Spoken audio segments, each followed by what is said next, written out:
Hello everybody, thank you for coming to our presentation today.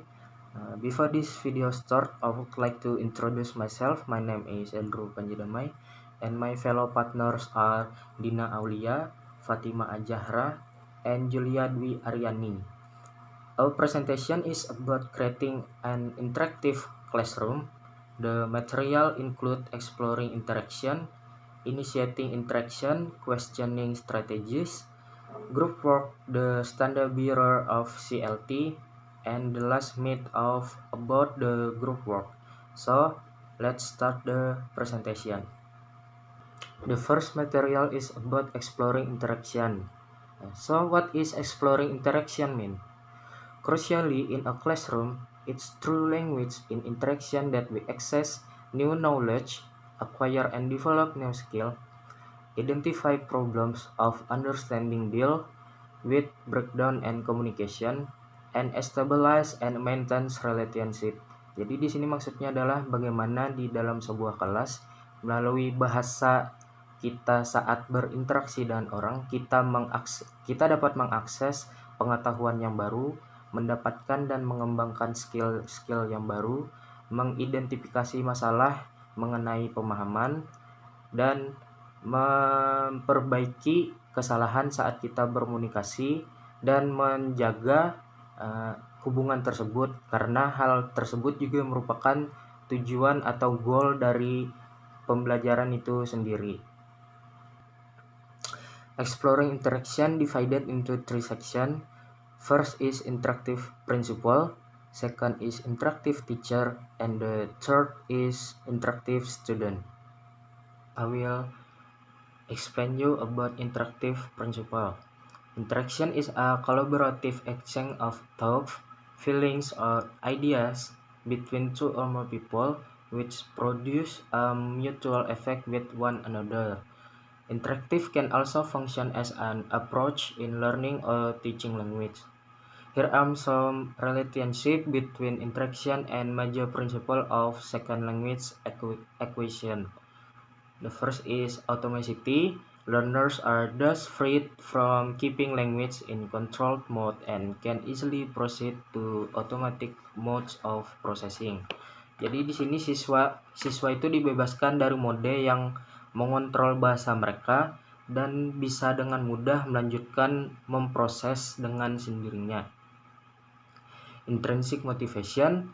Students become engaged with each other in speech acts of fulfillment and agency. Their deepest drive are rewarded. Di sini siswa dengan motivasinya sendiri tertarik dengan siswa yang lainnya satu sama lain dalam kegiatan berbahasa yang akan diberikan hadiah secara harifiah, mungkin berupa pujian atau semacamnya. Strategic investment. Interaction requires the use of self-regulate strategies to make certain decisions on how to produce or interpret language and to modify utterance when communication pathway are blocked. Jadi di sini interaksi membutuhkan penggunaan strategi untuk membuat pilihan tertentu tentang bagaimana membuat dan mengartikan bahasa, serta mengubah apa yang ingin diutarakan ketika jalur komunikasi mereka dibatasi oleh sesuatu. The language cultural connection. The cultural components of interactive speech require that interlocutors be truly versed in the cultural nuances of language. Jadi di sini maksudnya adalah bagaimana budaya dapat mempengaruhi pembelajaran apabila lawan bicara kita tersebut memiliki pengetahuan tentang nuansa budaya bahasa yang sedang kita pelajari. Interlanguage. Errors of production and comprehension will be part of the development. Jadi di sini artinya kesalahan merupakan hal yang wajar dalam proses pembelajaran. Jadi jangan malu atau minder saat melakukan kesalahan, justru dari situ kita belajar untuk memperbaiki kesalahan yang kita lakukan tersebut. Kemudian, communicative competence. Learners realize their agency as they express idea, thought, and feelings, and ultimately work toward empowerment within the communities of practice in which they are situated.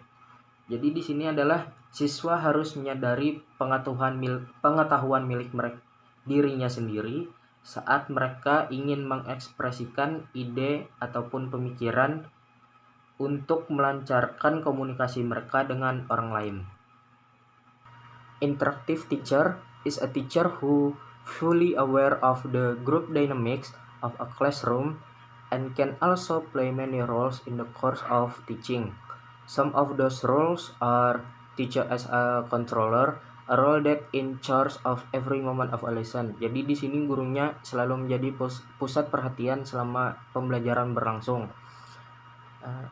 Itu merupakan elemen penting dalam keberhasilan teknik imperatif, namun penting juga untuk membangun suasana yang terjadi secara spontan dan siswa yang melakukan improvisasi bahasa.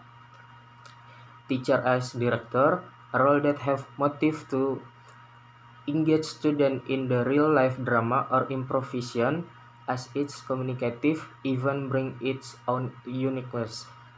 Di sini adalah bagaimana guru melibatkan muridnya untuk ikut dalam pembelajaran melalui sebuah drama nyata atau improvisasi komunikatif. Teacher as manager, a role that retains control of certain larger objective of the class. Di sini peran gurunya menjaga siswa untuk tetap menuju tujuannya dan terlibat dalam evaluasi dengan melakukan umpan balik yang diberikan. Juga memberikan kebebasan kepada siswanya untuk mengembangkan bidang keahliannya masing-masing. Teacher as facilitator, a role that makes learning easier for students and helping them to clear away roadblocks, to find shortcuts, and to negotiate through terrain. Jadi di sini peran gurunya memudahkan siswanya dan gurunya juga dapat menyuruh siswanya untuk menemukan bahasa melalui penggunaannya secara pragmatis. Teacher as resource, a role that leads directive. Mengapa disebut demikian? Karena ini berasal dari inisiatif siswanya sendiri, meskipun gurunya bersedia dimintai saran atau nasihat. Interactive student are students who actively participate and take part in the learning process.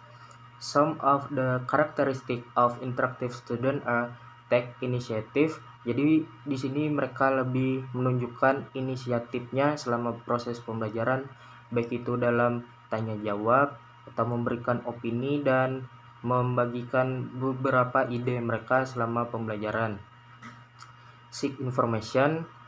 Jadi mereka itu selalu bertanya mengenai fakta dan opini yang kuat untuk mendukung teori yang disampaikan. Question the group by asking for further clarification. Clarify where there is confusion or misunderstanding. Jadi mereka bisa memperbaiki atau meluruskan jika ada yang bingung atau ada sesuatu kesalahpahaman. Summarize to put contribution into a pattern. Jadi mereka bisa menyimpulkan inti dari pembelajaran yang telah dilakukan. So that's all from me. The next material will be explained by my friends. So I will explain about questioning strategies. The most important key to creating an interactive language classroom is the initiation of interaction by teacher. Jadi questioning strategies adalah di mana seorang guru membuat pertanyaan yang relate kepada apa yang telah diajarkan kepada si murid sehingga pelajaran lebih efektif. Di sini the most important key-nya adalah ketika seorang guru menciptakan interaksi antara siswa dan guru sehingga pengajaran tersebut dapat tersampaikan dengan baik.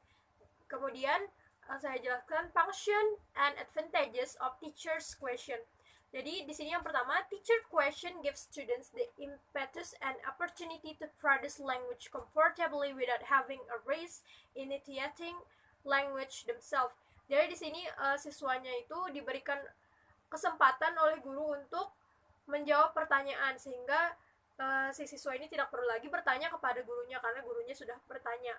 Kemudian, teacher question are useful device to stimulate students to practice. Nah, kemudian dari pertanyaan guru tersebut akan dijadikan oleh guru sebagai bahan untuk melatih siswa untuk dapat menjawab atau dapat memahami pelajaran yang telah diberikan. Kemudian yang ketiga, teacher question can serve to initiate a chain reaction of students interaction. Nah, dari pertanyaan ini si guru itu bisa melihat reaksi dari si siswanya, dapat menciptakan interaksi juga yang dimana saya sebutkan bahwa dapat membuat pelajaran lebih efektif. Kemudian teacher question give the instructor immediately feedback about student comprehension. Nah, karena diberikan pertanyaan langsung, maka si siswa juga dapat memberikan jawaban secara langsung seperti apa yang sudah diajarkan si guru. Apa yang dia pahami akan dia jawab seperti itu. Jadi si gurunya dapat langsung melihat feedback dari pengajaran yang diberikan, apakah siswanya itu paham atau masih ada beberapa hal yang belum dimengerti oleh siswanya. Kemudian, teacher question provide students with opportunities to find out what they think by hearing what they say. Jadi, melalui pertanyaan tersebut juga siswa itu dapat belajar, dapat menemukan apa yang masih belum mereka paham melalui pertanyaan yang diberikan si guru. Misalnya si guru menanyakan kepada si A, kemudian dia menjawab. Siswa yang lain akan mengerti dari pertanyaan tersebut apa jawabannya, apa penjelasannya, seperti itu. Kemudian di sini ada display and referential question. Nah, kalau display question itu adalah useful elicit certain desired grammatical, phonological, discourse pattern for students. Jadi yang dimaksud dengan display question itu ketika seorang guru menanyakan sesuatu berdasarkan gambaran yang ada di kelas. Misalnya di sini seorang guru bertanya, is it cloudy outside? Tuh bertanya di dalam kelas, apakah di luar sedang berawan? Sementara dalam kelas tersebut di luar sedang cerah gitu kan. Kemudian si siswa otomatis akan menjawab, no, it's cloudy, it's not cloudy, it's sunny. Jadi siswanya menjawab, tidak, di luar tidak berawan, tetapi sedang cerah, seperti itu. Berdasarkan apa yang mereka lihat. Kemudian kalau referential question itu in which teacher can engage students with more communicative authenticity. Jadi di sini guru menggunakan referensi di pertanyaannya. Misalnya ketika si guru itu menanyakan sesuatu, ada di mana pertanyaannya itu atau bahannya itu di mana, misalnya di buku pertanyaannya. Misalnya cek bukunya di sini, pertanyaannya ini gitu. Itu saja mengenai display and referential question, akan saya kembalikan kepada teman saya. So now I will explain about categories of referential question. Referential question have 8 types of question. For the first is knowledge question. Knowledge question is about eliciting factual answer, testing recall and recognition of information. Contohnya saja seperti define, tell, list, identify, describe, select, name, point out, label, and reproduce. Yang kedua adalah comprehension question. Comprehension question is about interpreting and extrapolating. Contohnya saja seperti state in your own words, explain, define, locate, select, indicate, summarize, outline, and match.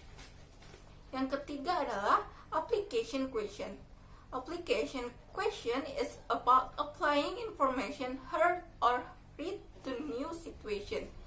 Contohnya saja seperti demonstrate how, use the data to solve, illustrate how, show how, apply, construct, and explain. Contoh kalimatnya bisa what is the paper used for and what will the result.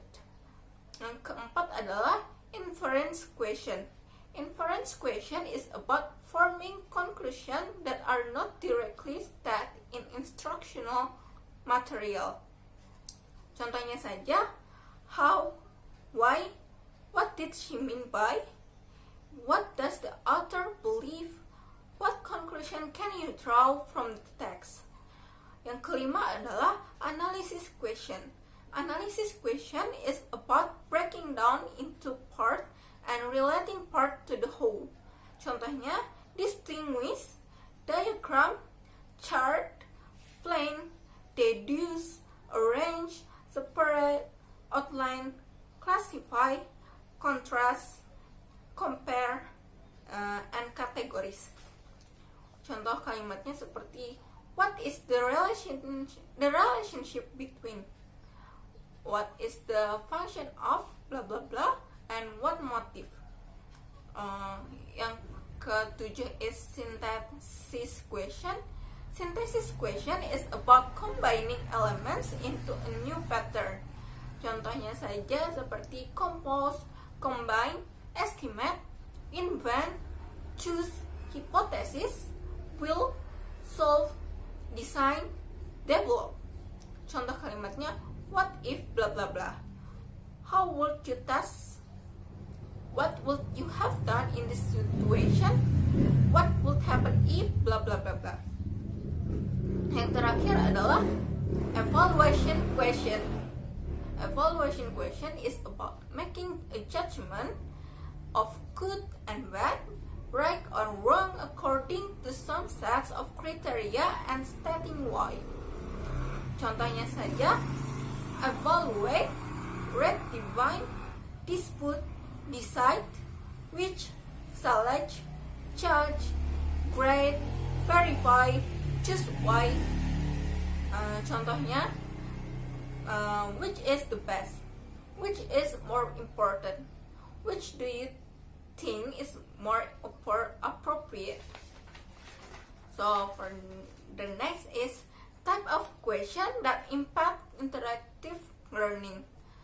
Yang pertama, too much class time spent on display question, atau terlalu banyak pertanyaan yang tidak sesuai dengan konteks yang ingin dipelajari. Yang kedua adalah a question that insults student intelligence, atau pertanyaan yang menghina kecerdasan siswa. Yang ketiga adalah vague question that are worded in abstract or ambiguous language, atau pertanyaan yang abstrak dan ambigu. Contohnya, do you pretty much understand more or less what to do? Yang keempat adalah question state in language that is too long, too complex, or too wordy. Pertanyaan yang terlalu panjang, terlalu sulit, dan bertele-tele. Selanjutnya adalah too many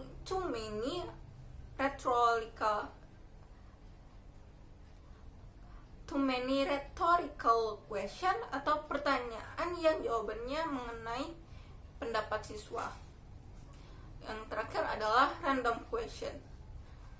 So next is other means of stimulating interaction, and I will explain other teacher strategies that promote interaction.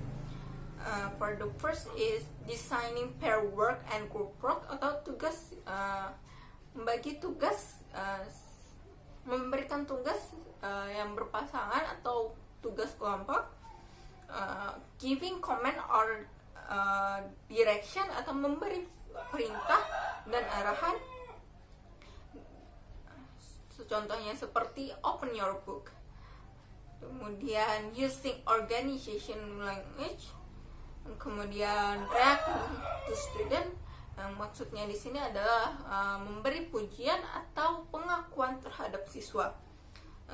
Selanjutnya responding kindly to student initiated question, atau menanggapi sungguh-sungguh pertanyaan dari siswa. Kemudian selanjutnya encouraging student to develop their own strategies, atau mendorong siswa untuk mengembangkan strategi mereka sendiri.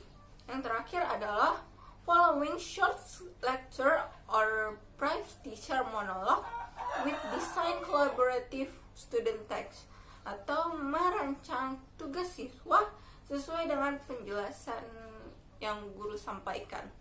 So So that's all for me. For the next topic, will explained by my friend. Thank you. Hello, my name is Dina Alia, and in this beautiful morning, I will explain a little bit about what group work is and what are the myths of group work and how we as teachers should face those myths. So, first is group work. I'm sure everybody here already knows what group work is because we're students, we do group work a lot.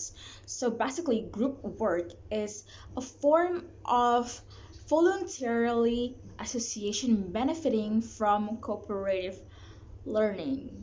So basically from the group work it is expected that the students will have better understanding of individual differences, develop skills of communication, collaborativeness, and critical thinking skills, and so on and so forth. And also it will add more generic knowledge and accepting more differences and pretty much all that things that I'm pretty sure we already know, but because we already done it like a lot of times in our lives from junior high to college, right?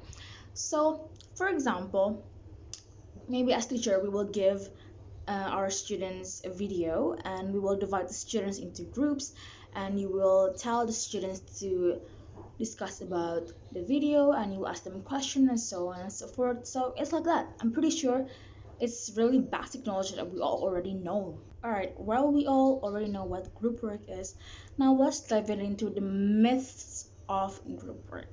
The first one is the teacher is no longer in control of the class. So this happens maybe because there are many students, there are some cultural contexts, there's a large class as I said before, many students and stuff, and hard discipline issues and so on and so forth. So how do we tackle this myth? So in the book it says that we need a good guidelines on this group work thing. So maybe like there should be a rule, there should be this and that, and because even though it's group work, it's probably student centered.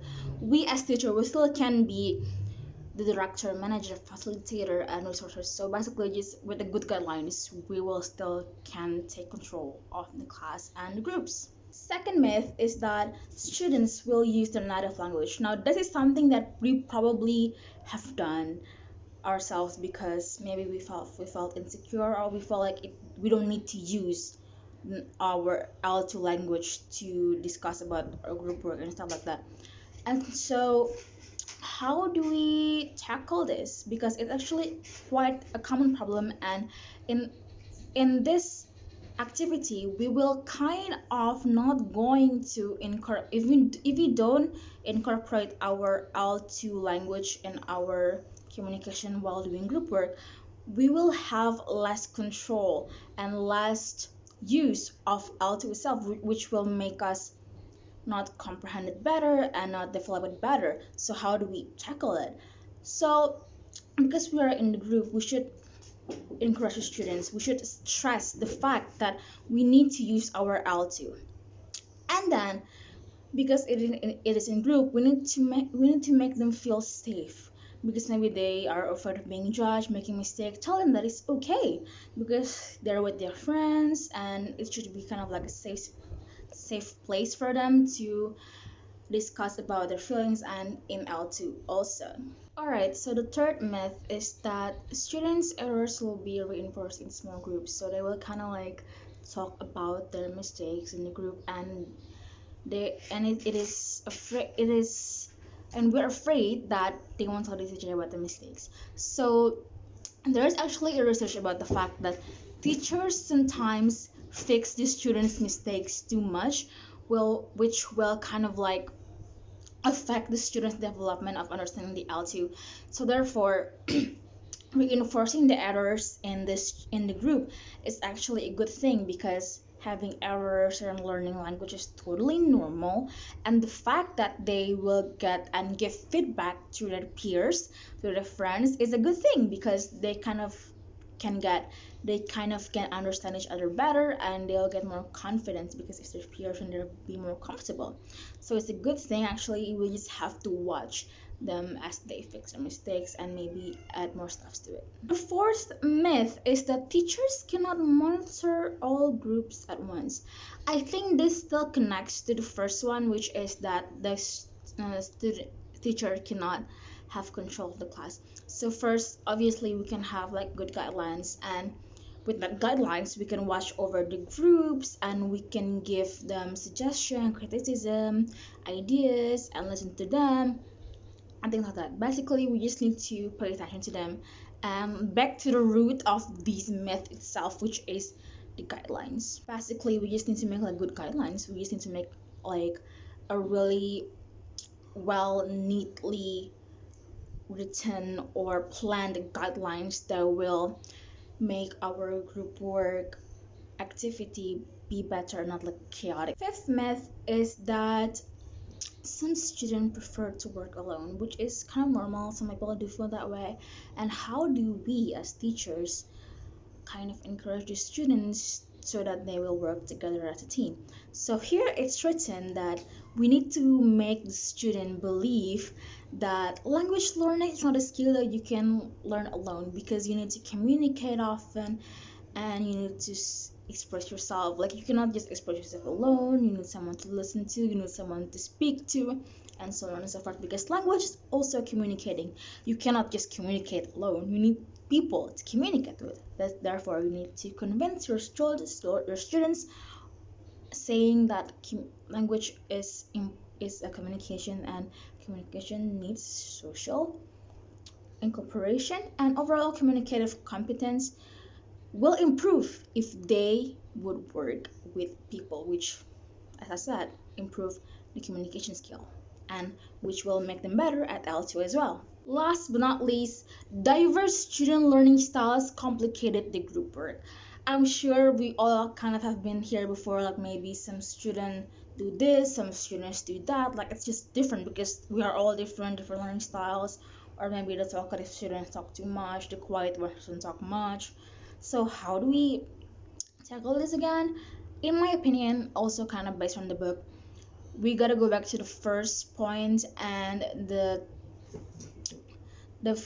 fourth point, where we should monitor and once again make a really good planned guidelines, so we can like still watch over them and be a facilitator and be a manager, like manage them basically. Like, so kind of like the root of this all of how to handle these myths is that we have to be in control, and in order to be in control we need to have the guidelines, some kind of rules, some kind of plans. Like, if A doesn't work, we need to have something else to do if something happens. Like, maybe if A happens, we need a plan B, we need a plan C, and all things like that. So basically, we need to plan things to make our group work activity work well. So that's all from group 7 from us about creating an interactive classroom. I, as the last speaker, would want to say thank you to everyone who has stayed for watching this video, and we are sorry if we say some wrong things, and if there's any question you can ask in the online class later. Thank you so much for listening and the attention. Don't forget to like and subscribe maybe. Thank you so much for listening. I hope you guys are all well, and I hope we have given a very informative knowledge to you guys. Thank you so much.